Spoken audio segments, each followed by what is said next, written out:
के तो हो ही नहीं सकते। तो श्रीमान मुकेश सूचक जी आप हैदराबाद से आए हैं और मैया श्रीमती दुर्गा बहन सूचक जी आपके संग आपका परिवार आपके अपने यहाँ आए हैं, सबका स्वागत है। संग जो यहाँ नहीं आए आपके टीवी पर यूट्यूब पर सुन रहे हैं, आप सबका भी बहुत बहुत स्वागत है। और बड़ी भाव बड़ी श्रद्धा से मुकेश भैया जी का पहले से ही संकल्प था कि भागवत जी यहाँ करानी है, पर कोरोना के कारण लॉकडाउन के कारण वो डेट तब नहीं हो पाई। बिहारी जी की मर्जी अब थी सो अब बुलाया है और अब भागवत जी की गंगा में हम सब डुबकी लगाकर गोता लगाकर अपने जीवन को कृतार्थ करेंगे।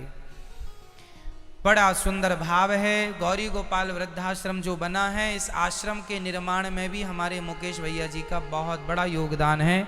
एक बार सुंदर तालियों के साथ आपका धन्यवाद कि आपको ईश्वर ने इस योग बनाया था तो बनाया है, तो आपने उसका सदुपयोग किया और आप आज यहाँ बहुत सारी जो माएँ हैं उन माँओं को गोद ले रखा है आपने।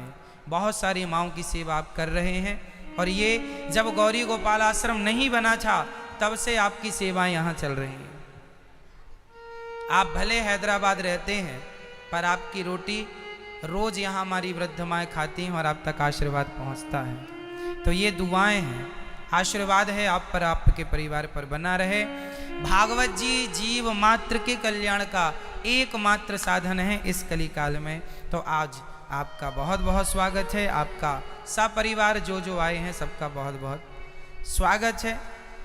भागवत जी हमारी वो माएँ जो घर में बैठ कर के श्रीमद् भागवत कथा सुन रही हैं, वो भक्त जो घर में बैठकर सुन रहे हैं, वो बच्चे जो भागवत घर में बैठ के सुन रहे हैं, जो यूट्यूब के द्वारा सुन रहे हैं, सभी भक्तों को जय श्रीमन्नारायण, जय श्री कृष्णा। आप सभी का बहुत बहुत स्वागत है। आप ये कथा अपने टीवी के अतिरिक्त आप अपने मोबाइल पर यूट्यूब पर अनिरुद्धाचार्य जी सर्च करेंगे तो आपके मोबाइल पर भी ये कथा आएगी। शेयर कीजिएगा, सब तक पहुंचाइए ताकि कथा सब तक पहुंचे। इस सनातन धर्म का प्रचार आपको ही करना है और वो कथा ही एकमात्र साधन है। संग श्री सह यजमान बन के श्रीमान हरविलास जी, दुर्गा प्रसाद शांति देवी, श्रीमती अनीता राजपूत जी ग्वालियर से आप आए हैं, आपका बहुत बहुत स्वागत। भागवत जी की इस गंगा में आप भी डुबकी लगा रहे हैं। संग श्रीमान आशाराम यादव जी, स्वर्गीय पत्नी श्रीमती अनारकली जी की पुण्य स्मृति में आप मुंबई महाराष्ट्र से आए हैं और आपने भी भागवत जी का ये सुंदर सा आयोजन कराया। श्री मती रेखा सिंह जी, संतोष कुमार सिंह जी की पुण्य स्मृति में रायपुर छत्तीसगढ़ से आप आए हैं, आपका भी बहुत बहुत स्वागत है। श्री राम प्रताप उपाध्याय जी, श्रीमती निर्मला देवी जी जौनपुर उत्तर प्रदेश से हैं, आपका भी बहुत बहुत स्वागत है। श्री हरिओम राघव जी गाजियाबाद यूपी उत्तर प्रदेश से आप हैं। आप सभी जिस कामना के लिए आपने भागवत जी का आयोजन कराया है, निश्चित भागवत जी आप सबकी मनोकामना पूरी करेंगी। जैसे गंगा का पानी जो पिए, जो डुबकी लगाए सबका कल्याण करता है, उसी प्रकार भागवत जी जो जिस भाव से श्रद्धा से सुने, भागवत जी सबका कल्याण सबका मनोरथ पूर्ण करती हैं। अभी भागवत जी की पोथी पाठ 1 मई से बैठेंगी, तो जो भी भागवत जी की पोथी कराना चाहें, पहले भी अभी परसों ही पूरी हुई, और जो भी कराना चाहें आप भी करा सकते हैं।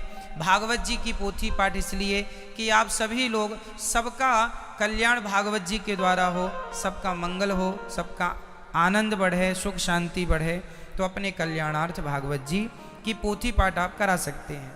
और ये भागवत जी का चमत्कार देखिए, भागवत जी केवल भारत के लोग ही नहीं, आज हमारे सुभाष मित्तल जी, श्रीमती शैला मित्तल जी दुबई से केवल कथा सुनने और अन्य क्षेत्र कराने दुबई से यहाँ आए हैं वृंदावन, केवल कि हम जाके दर्शन कर लें गौरी गोपाल आश्रम का, और दुबई से आप आए हैं सुभाष मित्तल जी, है ना, स्वागत है आपका।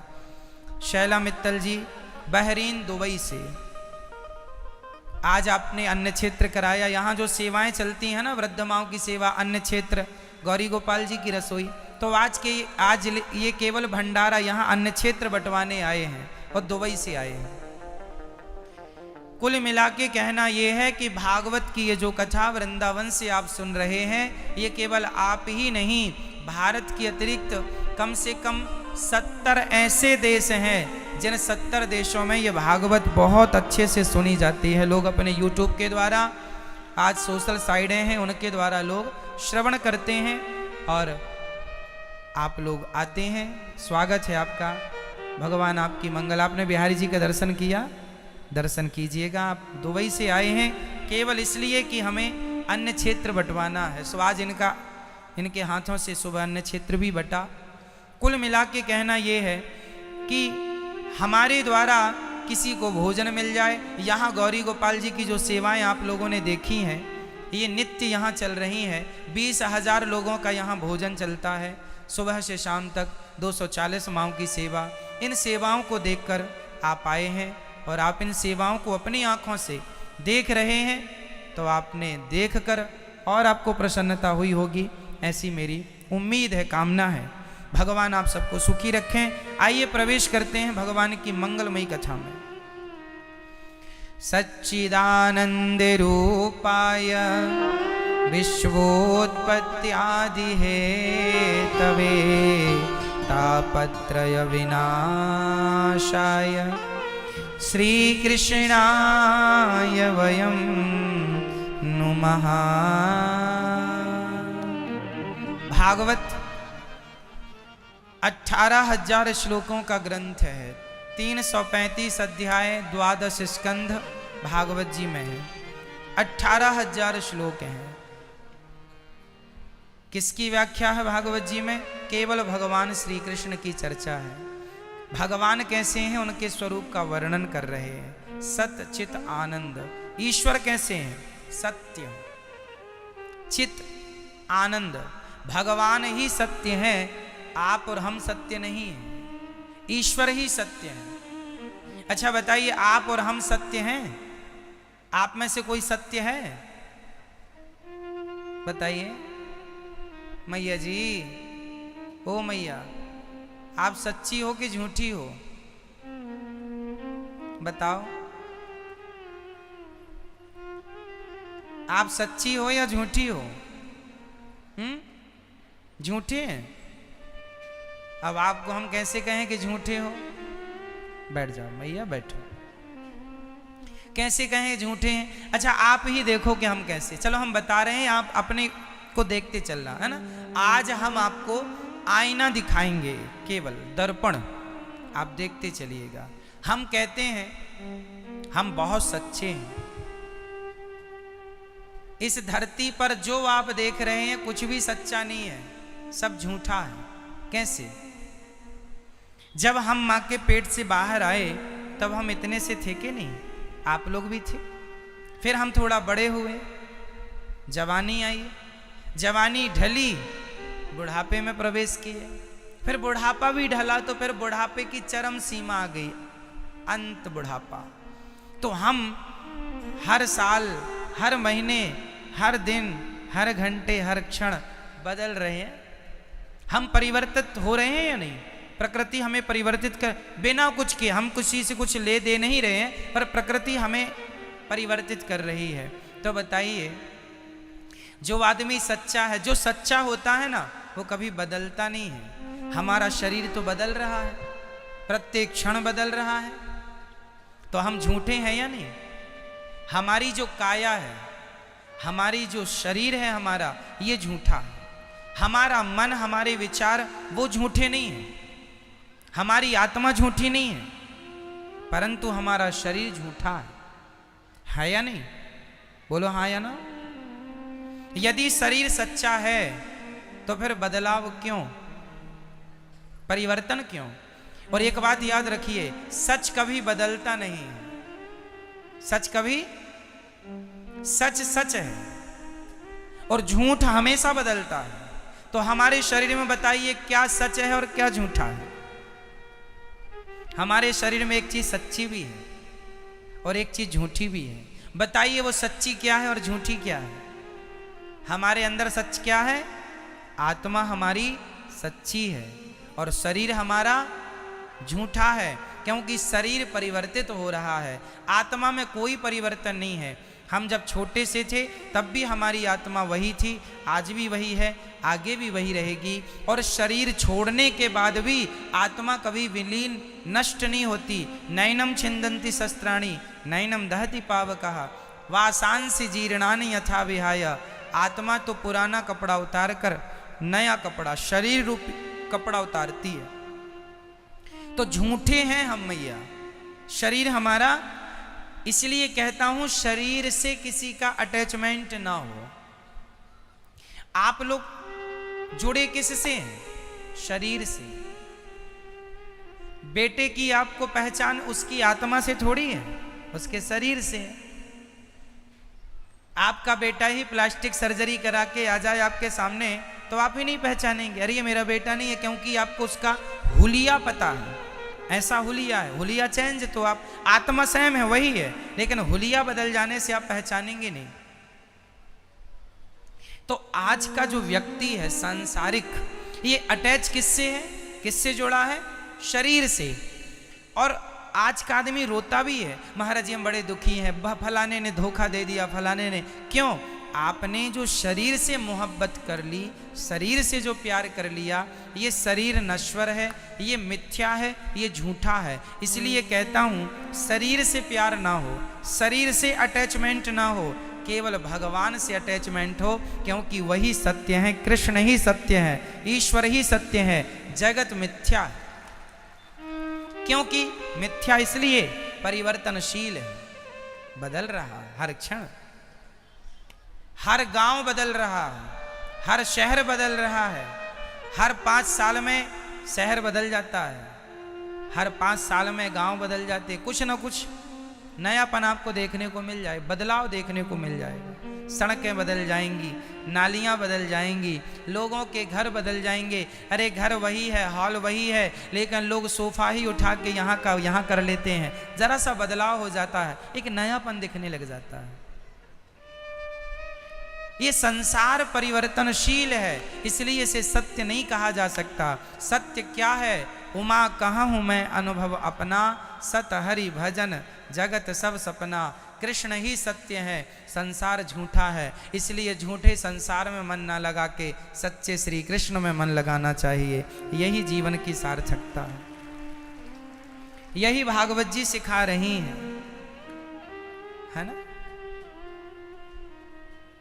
सत्य के राह पर चलना है। इसलिए जरा नुकसान हो जाए 2-5 रुपए का तो हो जाए, पर पैसों के चक्कर में झूठे काम ना करें, गलत रास्ते पर ना जाएं, असत्य ना बोलें, असत्य काम ना करने पड़े, गलत काम ना करने पड़े। जो भी करो अच्छा करो, सत्य युक्त करो, ईमानदारी से जीवन का निर्वहन करना चाहिए। हलवा रोटी ना सही, नमक रोटी खाना पड़े, पर राह सत्य की ही हो। झूठ की राह पर चल के हलवा पूड़ी भी खाए तो हलवा पूड़ी का अर्थ नहीं है। इसलिए जीवन को सत्य की राह पर लगाना चाहिए। और एक बात निश्चित है कि झूठा आदमी कुछ दिन सुखी हो सकता है, लॉन्ग टाइम सुखी वही होगा जो सत्य के रास्ते पर चलेगा। आप भी तो बिजनेस व्यापार वाले लोग हैं, आप मार्केट को देखते हैं गहराई से। जो आदमी मार्केट में गलत काम करता है, झूठ काम करता है, झूठ बोलता है, वो मार्केट में ज़्यादा दिन नहीं टिकता। हाँ चलेगा, 1-2 साल चलेगा, लेकिन जो लंबा चलता है ना, वो सत्य बोलने वाला ही चलेगा। मार्केट में भी सत्य की बड़ी वैल्यू है, आपको पता है ना? हर जगह ईमानदारी है, बताइए है या नहीं? यदि ईमानदारी नहीं होगी तो चलेगा ही नहीं। आज आप देखो, आप 1-1 करोड़ की चीज ना कोरियर से भेज देते हैं। 1-1 करोड़ की चीजें आजकल तो हर चीज कोरियर से ही जाती है। आपको यहां से विदेश भी कोई चीज भेजनी है, कोरियर से ही जाएगी। करोड़ों की चीजें होती हैं। तो किस पे चल रहा है? विश्वास पे चल रहा है, ईमानदारी पे चल रहा है। तो कुल मिला के आज जो लोग कहते हैं कि हम महाराज जी सत्य बोलते हैं, हमारी दुकान नहीं चलती, ना जी, सत्य बोलेंगे तो जो आपकी दुकान आज चल रही है इससे बढ़ेगी। माना कि शुरू में कठिनाई आ सकती है, माना कि परिश्रम करना पड़ सकता है, परंतु आने वाले समय में आप ही सुखी रहेंगे, बेईमान आदमी सुखी नहीं रहेगा। इसलिए सत्य के रास्ते पर चलो। हाँ, रास्ता थोड़ा कठिन है माना कि, परंतु आपको आप जो मेहनत से ईमानदारी से पैसा कमाएंगे वो आपके बच्चों को फलीभूत होगा, वो बच्चों के काम आएगा। यदि आपने बेईमानी से कमाया तो फिर वो बच्चे उसको पचा नहीं पाएंगे, देखते देखते वो डुबा देगा। लोग समझते नहीं, इसलिए कृष्ण सत्य है, उनकी शरण में रहो। संसार झूठा है, संसार के बन के ना रहो, भगवान के बन के रहो। तो आप किसके हैं, संसार के या भगवान के? मैया आप किसकी हो? महाराज मैं फलाने की पत्नी हूं। तो आप संसार के हो। आप किसके हो? मैं फलाने का बाप हूं। तब तो आप संसार के हो। इसलिए कोई पूछे आप किसके हो, कौन हो? मैं राम का हूं, मैं राम का हूं, मैं कृष्ण का हूं, मैं भगवान का हूं। भगवान मेरे हैं, बस मैं उनका हूं। मैं किसका? मैं कृष्ण का हूं। मेरा कौन? कृष्ण में। गोविंद मेरो है, गोपाल मेरो। संबंध भगवान से हो। हाँ, व्यवहार संसार से भी निभाना होगा। व्यवहार तो करना ही पड़ता ना हमें। हम व्यवहार की मनाही नहीं करते आपसे, व्यवहार संसार से बना रहे। संसार में आप वैसे ही फंसे जैसे काम वाली बाई। वैसे आप लोगों ने बहुत गुरु देखे होंगे, बहुत गुरु बनाए होंगे, पर आज मैं एक गुरु के बारे में बताऊं। जो आपके घर में काम वाली बाई है ना, वो भी गुरु बनने के लायक है। आप उसे भी गुरु बना सकते हैं। देखो, सीखना तो हम किसी से भी सीख सकते हैं, क्यों जी नहीं सीख सकते? दत्तात्रेय जी ने 24 गुरु बनाए, सीखने के लिए तो बनाए। अरे आदमी सारी जिंदगी सीखता है, और सीखना बंद तो जीतना बंद। जीवन में वही कामयाब होते हैं जो जिंदगी भर सीखते रहते हैं। सीखने की भूख तो होनी चाहिए। सही है मैया? हो गई पंचायत? अब सुनो, सुनना है। काम वाली जो हमारी बाई होती है ना, सबके घरों में अक्सर, अधिकांश घरों में काम वाली बाई होती है।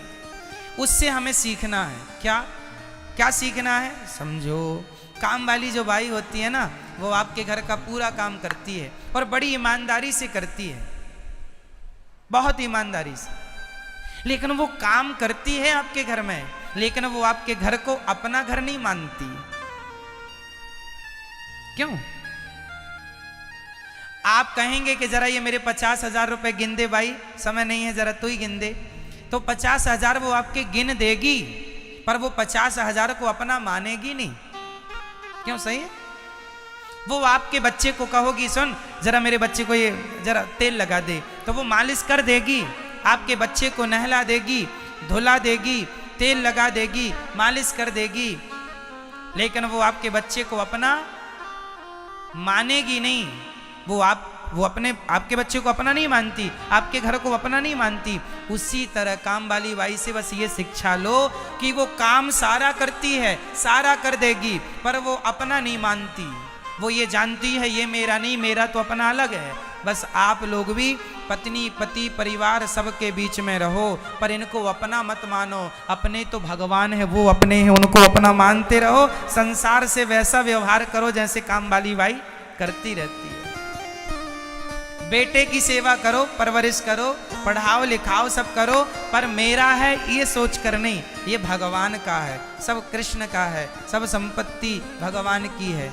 पत्नी मेरी नहीं, ईश्वर की है। जो मैं कमा रहा हूं वो मेरा नहीं है, वो भगवान का। अच्छा आप बताइए, ये दास अनिरुद्ध जो आपके बीच में बैठा है, हम काम करते हैं, हम 365 दिन के 365 आपके लिए संडे होता है, हाँ या ना? आपकी संडे होती है या नहीं? हाँ या ना? आप लोगों की संडे होती है, पर आपके सामने ये दास अनिरुद्ध बैठा है। हमारी 365 दिन में कोई संडे नहीं होती, एक भी संडे नहीं होती, कोई छुट्टी नहीं हमारी। 12 महीने 365 दिन हमें काम करना है। हमें रोज माओ के चरण दबाने हैं, मतलब दबाने हैं। रोज बंदरों को भोजन कराना है, मतलब कराना है ना। कोई कहीं बाहर भी जाएंगे तो फिजूल में नहीं, काम से जाएंगे। काम के सिलसिले में कोई कार्य होगा तो फिजूल नहीं कि फिजूल चले गए। कुल मिला के कहना यह है कि ये दास अनिरुद्ध 365 दिन हम काम करते हैं। और काम करते हैं किस लिए? इसलिए कि आपकी सेवा हो, कथा सुनाकर। और जो भी आप लोग सहयोग करते हैं, जो भी धन आप देते हैं, उस धन से यहाँ पर 20,000 लोगों का रोज भोजन चलता है। 365 दिन भोजन चलता है। वो माताओं की सेवा होती है। आपके परिवार में 5 सदस्य होते हैं तो आप 5 सदस्यों के लिए कितना कमाते हैं? 12 घंटे ड्यूटी करते हैं कि नहीं? 10 घंटे काम करते हैं, करने वाले 8 घंटे काम करते हैं, 12 और 15 घंटे भी काम करते हैं, लोग ओवर टाइम काम करते हैं। किसके लिए? ओनली 5 सदस्यों के लिए? या फिर अधिक से अधिक 10 लोग होंगे आपके फैमिली में, परिवार में ओनली 10 लोग होंगे।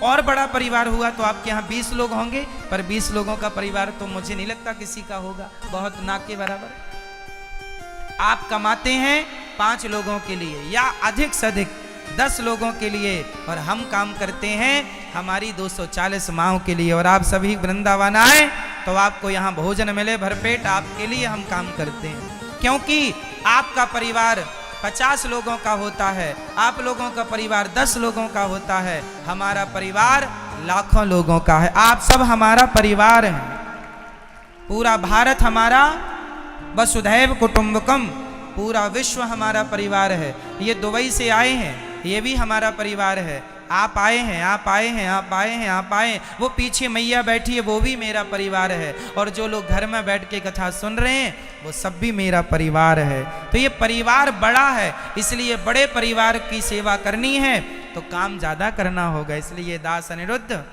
हमारी कोई संडे नहीं होती, कोई छुट्टी नहीं होती। इसलिए क्यों? कि आपकी हम सेवा कर सकें। जो हमारी औकात है, जो हमारी हैसियत है, उस हैसियत के अनुसार हम अपना काम करते हैं। हमारी यहाँ माताएं हैं, 240 माएँ। उन माओं का आप दर्शन जरूर कीजिएगा। हमें उन माओं की सेवा करके अच्छा लगता है ना। और हम भी वही खाते हैं जो आप यहाँ गौरी गोपाल जी की रसोई का प्रसाद आप लोगों ने लिया कि नहीं? किस किस ने लिया? तो आप लोग जो खाए हैं ना, जो प्रसाद आप लोग यहाँ खाते हैं, वही प्रसाद हम खाते हैं। वही जो खाते हैं वही खिलाते हैं। जैसे हम रहते हैं वैसे हम वृद्ध माओं को रखते हैं, और वैसी सेवा जो हम आपकी सेवा कर सकते हैं करते हैं। जो बनता है करना चाहिए। इसलिए हमारा परिवार आप हैं, इसलिए आप सबकी सेवा होती रहे। जाना तो हमें भी है, लेकिन कुछ अच्छा करके चले जाएं, सेवा करके जाएं। इसलिए कहता हूँ कि आप लोग जब भी वृंदावन आया करो तो प्रसाद पाने गौरी गोपाल जी की रसोई में। अच्छे लग्जरी भोजन तो आप सदा कर सकते हैं, आप तो कहीं भी अच्छा खा सकते हैं, पर प्रसाद आपको तो केवल गौरी गोपाल जी की रसोई में जो यहाँ मिलेगा वो प्रसाद और कहाँ मिलेगा। हाँ, लग्जरी भोजन सब जगह मिल सकता है, पर वो भोजन होगा, वो खाना होगा, प्रसाद नहीं होगा। यहाँ तो पहले गौरी गोपाल भगवान खाते हैं, फिर हम लोग खाते हैं। इसलिए ये दास अनिरुद्ध के ऊपर जिम्मेदारी आप लोगों ने रखी है, उसे निर्वहन करना है, उसे पूरा करना है। इसलिए हम मेहनत करते हैं, और हम मेहनत करने में कभी हिचकिचाते नहीं, पीछे नहीं हटते। बस परिवार की तरह हम सब रहें, पूरा देश परिवार की तरह रहे। जिम्मेदारी ज़्यादा है, इसलिए काम ज़्यादा करना पड़ेगा। क्यों जी? आपके ऊपर जिम्मेदारी कम है, आप कम काम करेंगे। आपके ऊपर ही जिम्मेदारी ज़्यादा होगी तो आप ही ज़्यादा काम करेंगे। इसलिए काम तो करना पड़ता है, और करना ही चाहिए।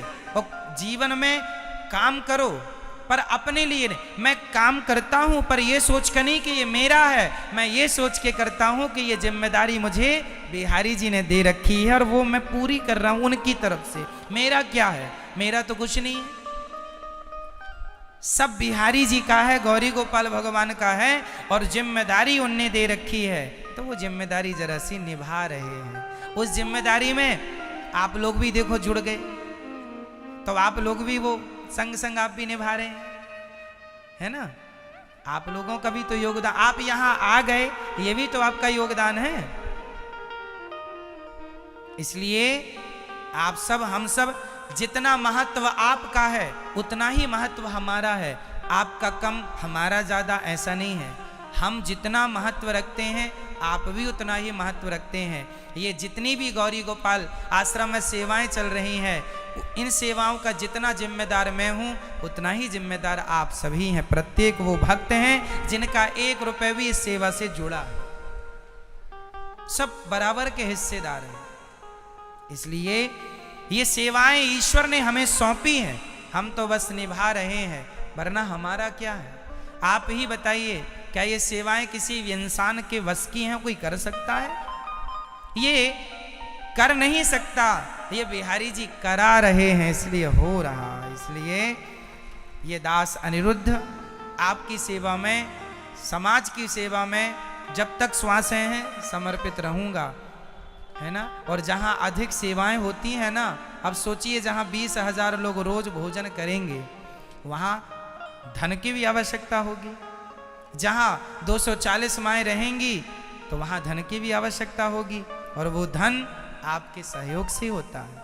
इसलिए यदि हमारे यहाँ किसी प्रकार की आपको कोई दिक्कत हो तो क्षमा कीजिएगा, और आप हमें ज़रूर बताइएगा कि आप यहाँ पे ये कष्ट है, ये परेशानी है, हम उसे ठीक करने की पूरी कोशिश करेंगे। यदि आपको हम में कोई कमी नज़र आए, हमारी कोई गलती नज़र आए, बिल्कुल आप बिल्कुल हक से, अधिकार से आप जरूर बताइए। हम उस कमी, उस गलती को सुधारने का पूरा प्रयास करेंगे, पूरी कोशिश करेंगे। हम तो आपके हैं, आप हमारे हैं, आपको पूर्ण अधिकार है कहने का, ठीक है। तो भगवान सत्य है, हम मिथ्या हैं, हम झूठे हैं, श्री कृष्ण सच्चे हैं। इसलिए इस झूठे शरीर से यदि सच्चे भगवान मिल रहे हैं तो बताइए सौदा सस्ता है कि ठीक है? क्यों, फायदा है, नुकसान तो नहीं है। झूठे शरीर से सच्चे भगवान मिल रहे हो तो घाटा है? नहीं जी। यदि आप अपना हित चाहते हैं तो इस झूठे शरीर से सच्चे भगवान को पा लेना। शरीर झूठा है, आज नहीं कल परसों नरसों, कभी साल 10 साल 20 साल 50 साल बाद ये शरीर हमारा साथ छोड़ेगा जरूर। आपको विश्वास है आपके शरीर में? बताइए, आप में से कितनों को आपके शरीर में विश्वास है? ये शरीर बिना भरोसे का है, कब साथ छोड़ दे कौन जानता है, हैं? इसलिए शरीर नश्वर है, नाशवान है, तो नाशवान शरीर से अविनाशी परमात्मा को प्राप्त कर लिया जाए, यही इस मानव देह की सार्थकता है। ईश्वर सत्य सत्यम परम धीमहि।